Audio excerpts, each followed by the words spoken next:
Good morning. It's day 4. Youth gathering day. So, let's go. OOTD. Alpha. It's not done yet. Let's go.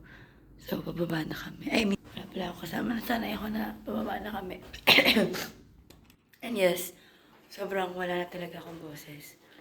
Kasi, pumunta ako dito na wala ng boses. Tapos, lalong nawala ng boses. So, ang galing. Yan na. Tada. Hello. S1. Thank you. Guys, last day na. No!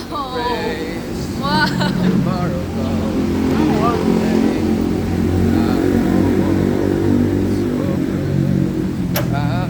Let's savor this moment kasi ito na yung huling time na maglalakad kami dito.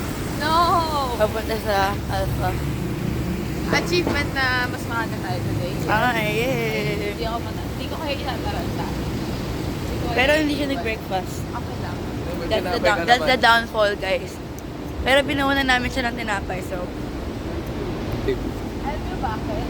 Pinalunong ko yung phone ko. Sabi na eh. Alam mo, natatawa ako kasi nakatulog din ako at some point. Alam ko, Pero pinush... Oo. Wala lang itsura niya kahapon, gano'n na yun? Hindi, nakaupo naman ako pero nakatalokbong. Wala, nakatulog na naman ako. Doon na kayong kamo. Guys, last day na. Ito, pangit. Mas pet ko kanina kay.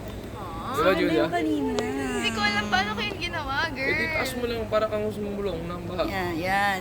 Huwag mo na sobrang Wait taas, lang. babe. Ayusin. Yan. Guys, last day na ako puro youth. Ang saya. Sana masaya din. Ganyan lang? No, sana hype mamaya. Sure, ganito lang? Oh, yan. Lumayo ka. Parang isa pa. Okay, let's go. Wow. Milo. This way. Pero pasok na. Wow. AJ. Guys, last day yun. Lapit namin. Super. Grabe, gitnang-gitna talaga. Let's go, Logos. Ganda mo, Kayla. Guys, nalapit talaga namin. He's not done yet. Euro, Nani. Guys, last day na namin. Parang ayoko pa. Ayun yun nga sinasabi ko the whole time. Ano ba yan? Ayoko pa mag-last day. Dapat meron pa bukas eh. Dapat meron pa Friday. Kahit tayo na lang. Team Philippines lang eh. Oh my gosh. Ay, sorry.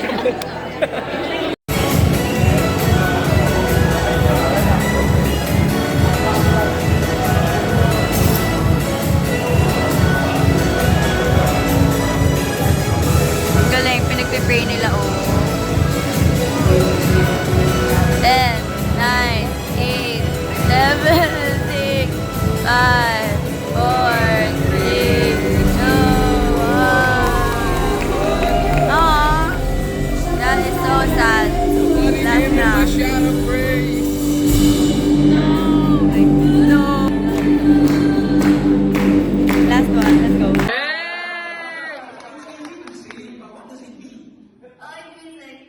You guys slay hosting. Oh, yeah!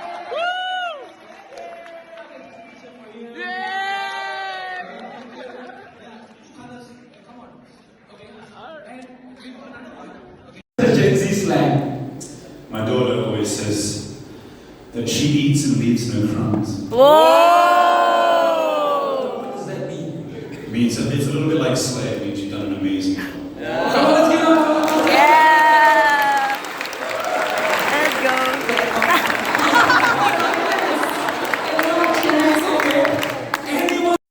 Whoa! Being cool. Being here in Alpha is Sigma. Let's go. Let's go, ate. Filipino represent. The next generation, but all of you here, I believe you are. Well, that's like we can struggle with it. struggle that is this still God's plan? And that's the theme of this conference, that God's not done yet. Is this still God's plan? You know, when I was youth pastor,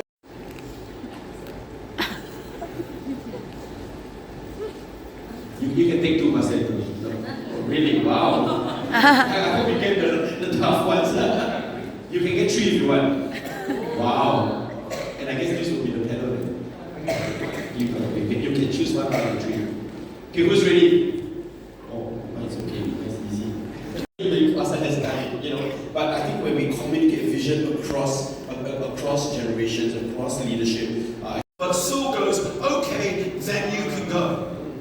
And we know the story. Fast forward, he goes, he puts the stones, he does the thing, one kills him, woohoo, everything's great. Now, I just fast forwarded that story really fast. But something happens in the middle of this moment in his mindset.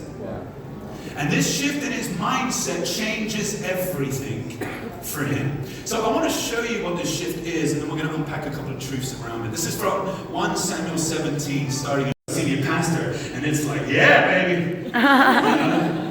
We kind of like it, do you know what I'm saying? Yeah. And here's what happens. I'm kind of making a joke out of it, but here's what happens. I think we end up living a duplicitous life. We end up living like we kind of have the clothes that we think our senior pastor wants us to wear when we're in meetings with them, and we're saying, yes, sir, yes, ma'am. But when we're in private, we're throwing on our clothes, and we're trying to do our thing, and it's like we're totally confused because we have drawn a line in the sand. I can't go with these. But rather than take off the jacket that wasn't for us to wear, we just put on the jacket we think we should wear on top. Yeah. Tapos na yung first morning session. So ngayon, pabalik kami sa hotel kasi nagkaroon ako bigla, 'di ba? Last day na nga tapos nagkaroon pa. So babalik kami. Tapos si Kyla walang dalang extra. So kailangan niya rin kasi nagkaroon siya ng isang araw. So ayun lang. Tapos si Kuya Jay, iniwan namin. Ha? As if isasali natin sa vlog. Oo naman. Bro, Pastor Ken, huli ka ba? Okay, so di ba sa elevator, tapos nakasama namin si Pastor Ken, oh my God.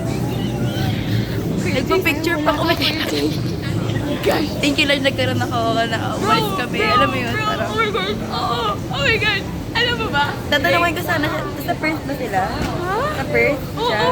Sabihin ko sana, I have relatives who live in Perth. Hindi mo wala na-mention. Kaso hindi ko naman alam kung saan sila nakatira Sa Perth, nakita ko sa page niya. Anyways, anyway. bro, kasi, share ko lang ha.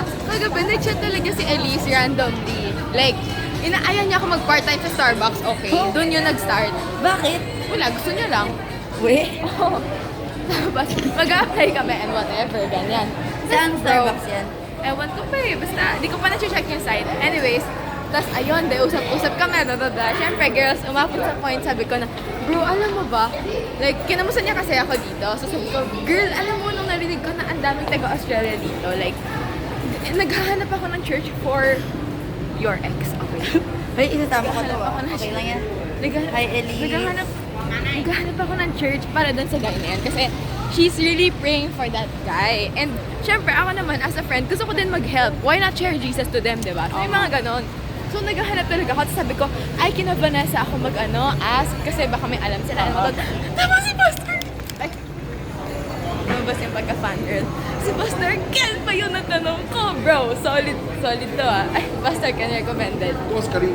Sige na, okay, yun lang. I Sobrang just thank you, regret natin Lord. kasi sinabi na taga-Perth Oo mo. nga. Pero kasi Sana ano mamaya to? makita pa natin. Pag nandun, you have... Alam mo, pinipigilan ko yourself ko na sabihin na, Pastor, I was the one who cried yesterday, Alam mo, randomly. sasabihin ko sana yun eh. Sasabihin ko talaga na, she was the girl who cried. Pero buti sa Randomly. naman, Kasi hindi ko yeah, na especially sinabi. her.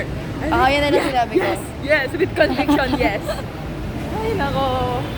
Pastor, kaya ibang level ka. Ibang level ng anointing niya. Oo nga eh. Pero alam mo, Pero grabe din siya talaga. Like, na-amaze din ako sa kanya. Oh my gosh, first time ko like, oh my gosh, Pastor Andrew, you are for, like, alam mo yun, nanamnam ko yung mga sinabi Yung niya. kanina kay Pastor Andrew. Alam mo, feel ko nasa location lang yun, ng upuan ha. Ang baho. Sorry Oh guys, my gosh. maganda po may gas. Yun nga. Parang feel ko nasa location lang yun ng chair, kaya parang medyo di ako makafocus sa kanya 100%. Pero kanina, ayan ang magandang pwesto. Oo nga. No? Yung gitna talaga, tas harap. Hindi ka antokin kasi pag antok ka, mapapahiya ka sa lahat ng tao eh. Oo. Tsaka alam mo ba, kahapon, di ba kay Pastor yan, nga kay Pastor Ken ako, third row din ako, tapos, pero dito sa kabilang side, hindi ako kasi tayo, di ba?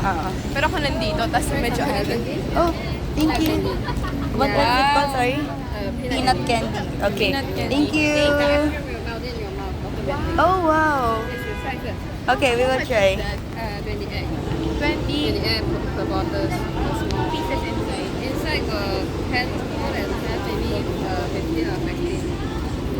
Bro, may sabihin pa Ano? Sige, mag-yap ka lang. Nakalimutan ko na eh. Ako, Pero yung nasa front row ka. Ako din actually yung kay Pastor. Ang Hern Shung. Hern? Hern. Hern, H-E-R-N? Oo. Hern Shung. Ano? Ang ganda natin dito, bro. Sama Oh natin sa my. vlog. Hi guys, you're watching in Malaysia, May you know. picture kaya kita dito. Isa. Ang ganda ng t-shirt natin. Sige, eh. sige, sige. Ay. Mamaya na yung kwento, mag-picture muna kami. So guys, na-meet namin sila, si Ate Shikaina at Kuya Peter. Pero si Kuya Yuan, matagal na namin nakikita. So, yeah. Grabe yung story nila. They're both pastor. Oh no, yung elevator. Tayo dito. Welcome to our... Binavlog ko lahat eh.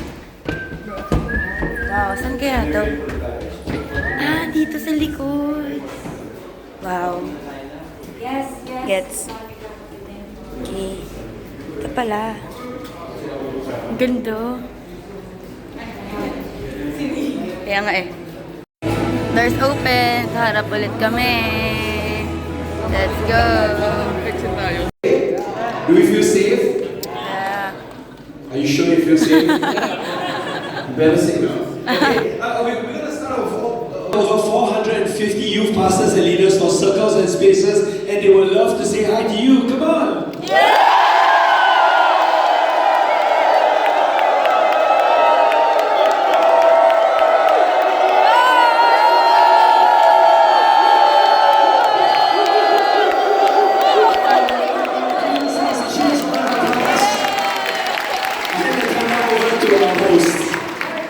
Thank you so much. Wow, I guys, I hope you guys enjoyed your session. This is what church is all about. A willingness to give a good, you're going to make mistakes along the way, I'll take it easily. So what is this answer? I'm going to frame why. As the mission field is in their hands, it's in their back pockets. Madami. Malapit kayo model natin. Bumalik ako ng hotel eh. Ate, mag-hi ka sa vlog ko. Ate Alicia. Sorry. Yan, KJ. Kuya Yuan. Ayan. O, diba? Mga friends. New friends. Siya pa pala ang ginamit namin. Sinisingkit pa ang anin ko naman yung Hindi. Kawalit ko September 2016. Oh, where? Ano? 30. Guys, last session na lang. Natalikod nga ako eh. Pare-parehas na kami. Tayo ka din, tayo ka din.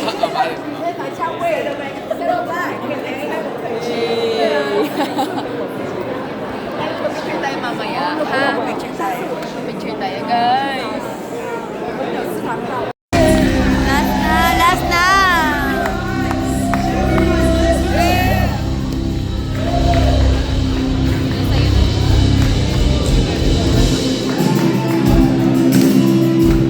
That there is a horn that's waiting for you to fill again.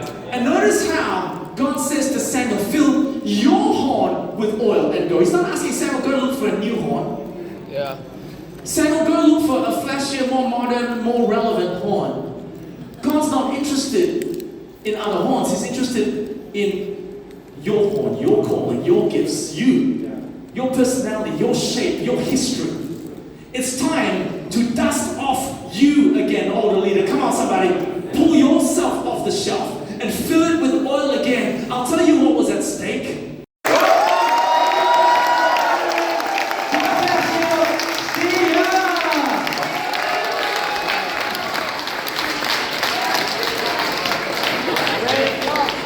Meron pa yan, share ko. More. Ending into the night. Oo nga eh.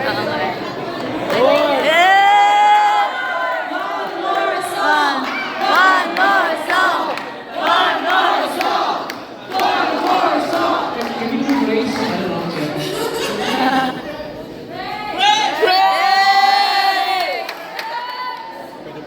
Ayaw nila. Ako ba ito? Ha? Ha? Siyempre, dyan naman, dyan naman.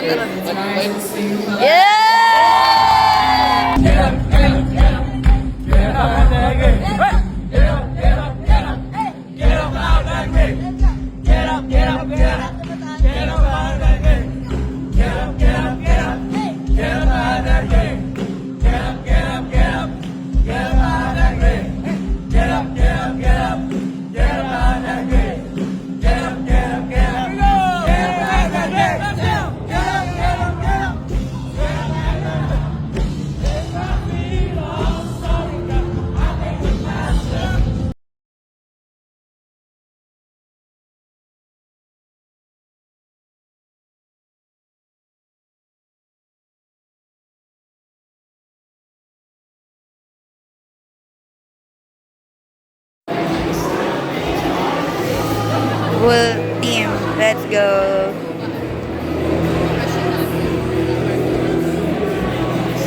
Tapos na. Aww. Dami nangyari guys. Yeah, dami nangyari. Subukan ng dami. Guys, tapos na. That's a wrap. Goodbye. Aww, ang sad. Ba't gabi na? Guys, what if mag-pray tayo dito? For Oo next nga, year. Sige. Sige. Kita na. Sige, video natin. Joke lang. Yung may lagay.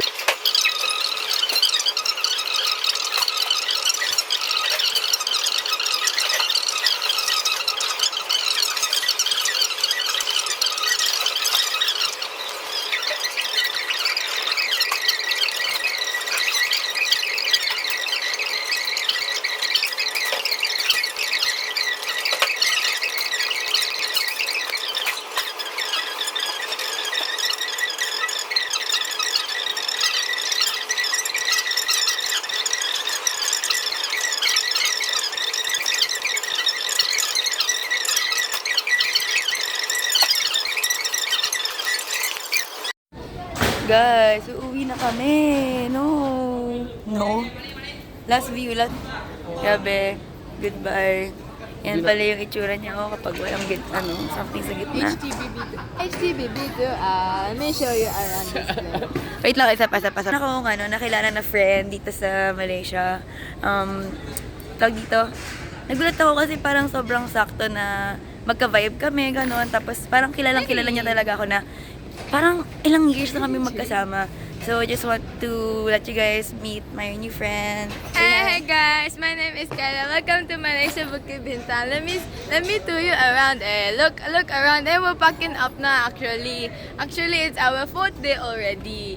And we're so happy that we're here in ARG 2025 in Bukit Bintang, Malaysia.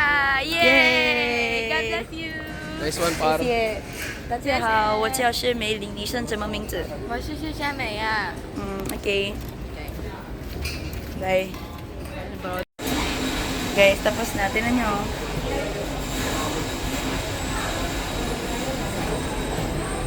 Dyan pala. Ito pinipis. Yay! Yay!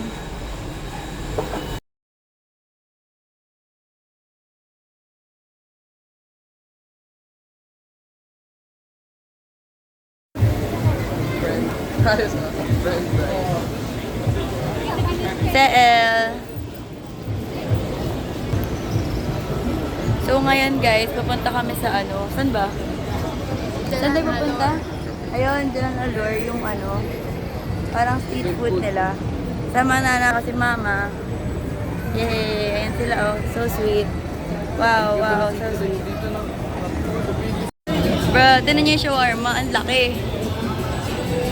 Grabe. Isang tao na siguro yan. Parang Ano? spaceship. Go. Yung... Ang lapit yung ilong ko. ayan. Pa natin. Ayan, sige, magbalitakan.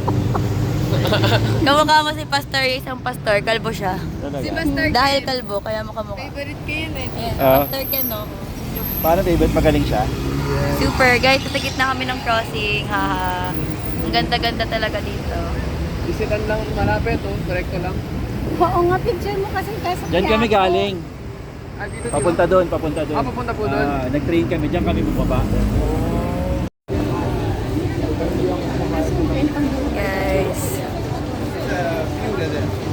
Super daming tao. Ay, may mga kable ng kuryente rin sila dito.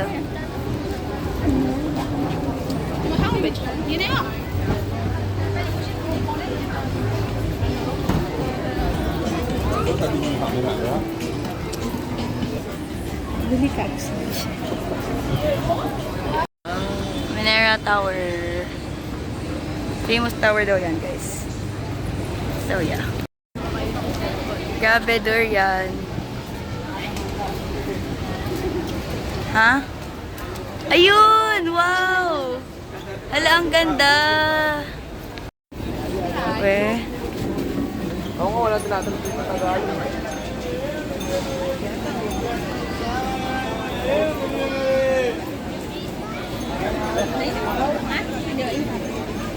Grabe, ang laki. Daming durian. Kaya nga eh.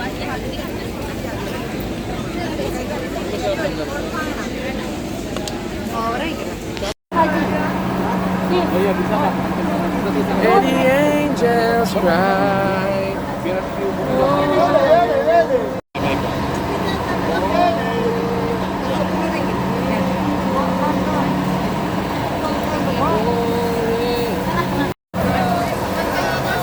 So, nag-order kami ng 2 lab, isang beef, isang chicken, tapos isang order nun sila.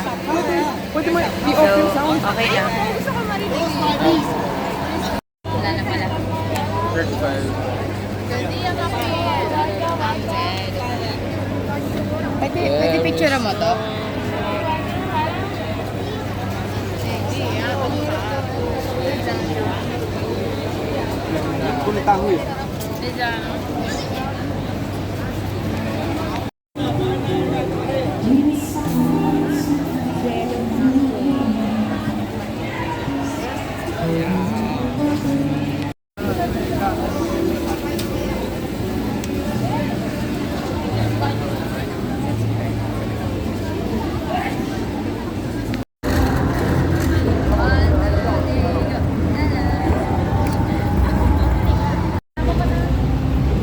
Okay guys, so tapos na kami kumain sa ano yun? Jalan Amor. Ano? Tama ba? Jalan. Jalan. Basta yun, okay na yun. Tapos na kami kumain. 2 cell phones down. My phone is still alive and breathing. Yes. Ito kasi yung trick guys. Okay. Wow. Ano, sorry. Pagdating ko sa hotel room, sinacharge ko na yung phone ko. Tapos, bago ko matulog, i-charge ko yung power bank. Then, habang nag-get ready ako sa umaga, saka ko na ulit sinacharge yung phone ko. Para 100% yung phone ko, tapos 100% din yung power bank ko. So,